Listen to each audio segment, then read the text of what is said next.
We're back on the second channel. Thanks so much for the support on the first video of the second channel. And if you don't know, this is behind the scenes. And this is a recent purchase, the Murcielago. But in this video, come with me, we're going to be checking out a few of the projects which have been long and lost, and you need a little update on them, including the E46 M3. And to commemorate that, check out the new t-shirt, which are available already with a link in the description box below. And if you haven't seen the M3 before, you're going to see it at the end of the video. It's so close to the restoration. But for now, let's give you an update on everything that is going on and what has replaced this sort of space here.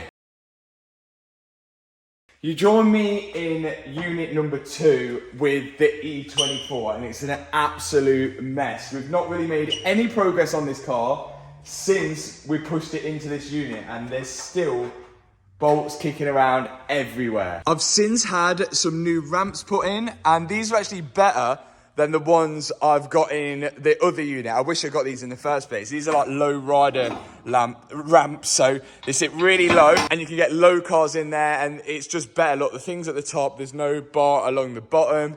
I'm pretty sure I got these from East Midlands ramps, if I can remember. The issue with the 24, well, it's really rusty. It's rusty along here, it's rusty along the bottom. There's a fair few holes in it everywhere, and sort of in the predicament now of I could just go at it, strip the engine bay to pieces, and then I can buy all the separate parts to start patching in and welding all the bits to get it back on the road. Or I hold out and wait for a new shell. And if I can find a shell which is half decent or one with a battered engine, then it's going to be a lot easier and stress-free to just be able to rebuild the engine, which is sat just down there, put it in the new shell, and then go from there. And then we can make a good car out of 2 bad ones. Kevin!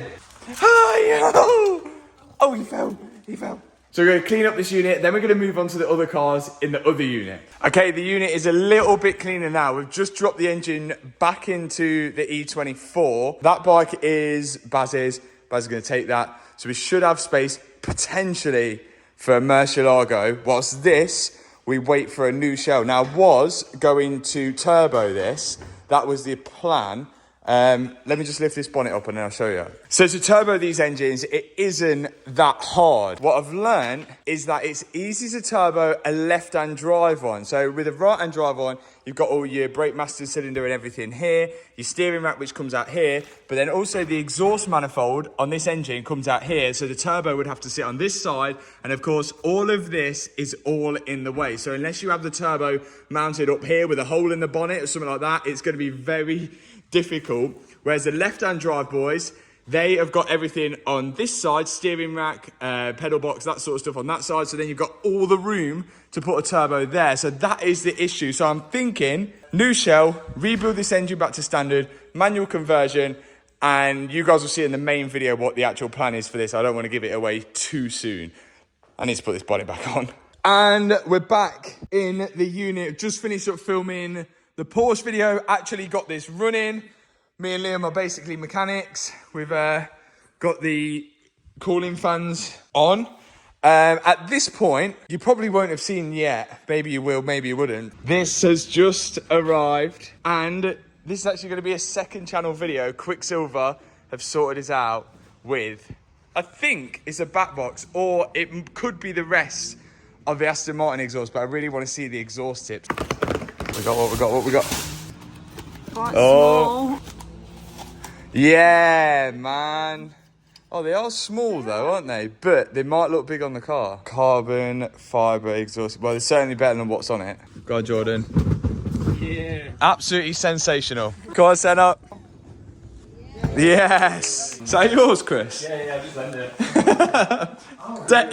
Is that your Instagram or what? Yeah. Okay. Yeah, just lent it to Mark, so yeah, Wow. we'll help out the unfortunate, I guess. So if you haven't realised, we're at Mark McCann's for a podcast, and Chris is just picking up his new car as well. I'm so proud of you. Mate, I think I picked the wrong interior trim. You could be right, actually. Oh, you smelt this? It smells new. It's got that new car smell. I've never smelt that before. Oh yeah. I've never smelt a new Lamborghini. Yeah. What's the mileage? 441. Oh my giddy aunt. Less miles than your mum. And here is the podcasting area. There we go. Mark's weapon. Very clean. And here's all the trophies for the world's cleanest car. Show and shine entries. Yeah, all show and shine. There's a lot, isn't there? Bloody hell. Cost me a fortune.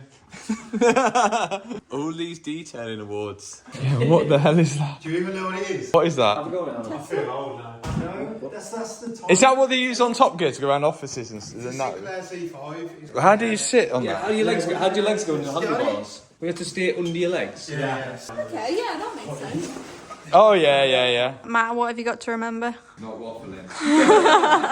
No conspiracy theories. Oh my god, yeah. Although, have you saw? What was on about? I can't remember. Truman Show. That's the one, yeah. Tell me about it. The Truman Show. No, don't. You'll start him off. What- Please don't. Yeah, just go from the start.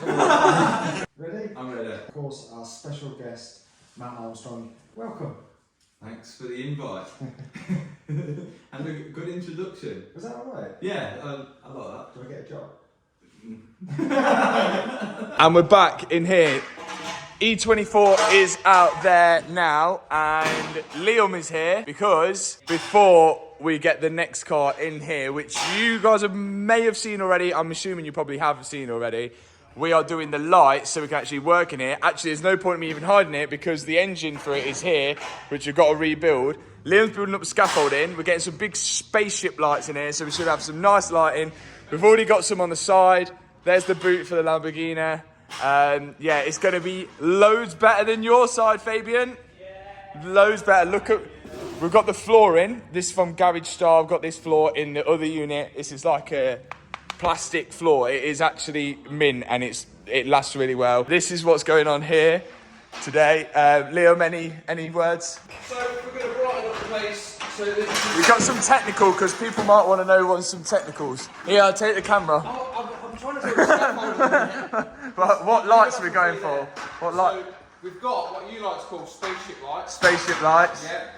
They are called UFO lights, technically. Basically spaceships.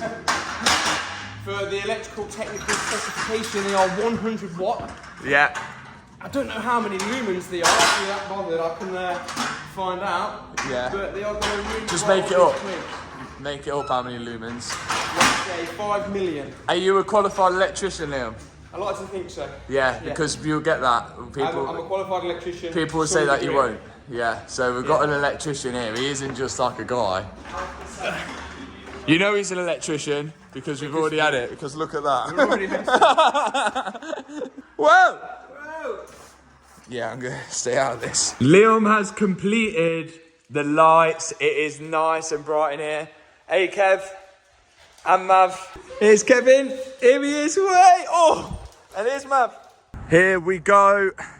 The Maserati's out today when we're supposed to be at Petrol Hedonism live at 9 o'clock, and the time is already 9 o'clock because we're classically already late. Let's just see the situation. Yeah, Maz is looking clean. Let's get there. First things first, this is loads better than mine. Got gold lips. Oh, the headlights. This is the first time I've actually seen them fit. Oh, nice. this is right-hand drive headlights. Left-hand drive, but And right-hand drive Speed headlights. stripe. It says drive on it, just so you know. That's the driver's side. Oh, that wing, that is really nice. Jeez, nice. Oh, wait, this is loads better than mine as well. Yeah, can you just tell me? Okay, brakes, they're better than yours. Yeah. This rear quarter is better than yours. This window, better than yours. Door, better than yours. Yours got a wing mirror? Not at the minute. This wing mirror is better than yours. Ejecto seato? Yeah, ejecto seat better than yours. This wing, better than yours. Yeah. Wheel, better than yours. Thank you. Even though, thank you, wheel mania. Yeah, Bonnet, better than yours. thank you. Yeah. I quite like this, it's cool. Yeah, I think it's just loads better than mine. Yeah. And it's all left-hand drive again. As always, Chris has found a dog. Jack's rated Milo an 8 out of 10. Adam, rating Milo. I'm going to give him a 7. 7. He's got stage fright. He needs to combat that. It's like an engine that isn't running too much. Yeah. Kind of like Boris. Spotted the V8 hoodie there and the V8 hoodie there. There it is. The Maserati sat outside the Liberty Walk stand with loads of other Liberty Walks, and we've got the road trip trio, Chris Licks and Jack Manil. It's not really good quality though, is it? What's going on with this then? So this is where I had a bit of hit. So my headlight brackets are broken. So the decision was either to bodge the headlight brackets on this, or if I bought a new headlight, I'd have to buy two, because this lens is like clear coated to tint, same as that one. I would never match it the same, so I'd have to buy two headlights. So it's basically the brackets are just a hole drilled through them and then a zip tie. I understand. So what, is that race car? It's race car. It's race car. Chris, do you reckon the Supra's got a wobbly headlight? I don't think it has. How about the Mustang? It's called character. Should we check the Aventador, see if that has, see if that's a Liberty Water thing, or Yeah, I think it is. Is it just the Maserati? It adds character. It does, to be fair. It does add character. It's character, it's race car, and it's lightweight with no bolts and more zip ties. And Boris has made it back from the 2,500 mile road trip, and is now going on the dyno. So if it's not asking to blow up, It's gonna blow up. I'm scared. Go on! That wheel's not looking very balanced, is it? Hey Jack, do you see that smoke coming out the back?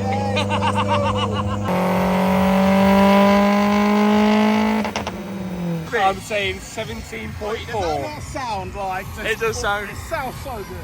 All right, put your dick away. Maximum power at the wheels in the first run, 130 V8. That's what we're talking about! Right, so I may have overestimated it a bit. At the wheels, 68. 68 horsepower at the wheels. Let's give it up. Come on, you can do this. We shouldn't laugh. We should not laugh, but 68 horsepower at the I'm wheel. supportive, that's fast. That's it's a lot. But 100. that just shows you how good that car was. And staying with the Astons 2,500 miles round of Europe, 65 horsepower at the wheels. That's actually mad. Okay, so right now, the Maserati is actually on a dyno. Let me just show you. So the Maserati, I've never had it on a dyno before. Doesn't really deserve to go on a dyno. It just deserves to be parked and looked at, I think.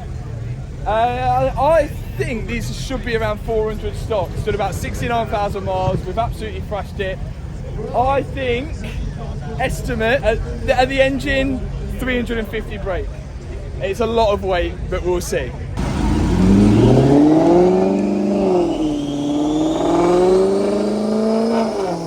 At least it sounds good.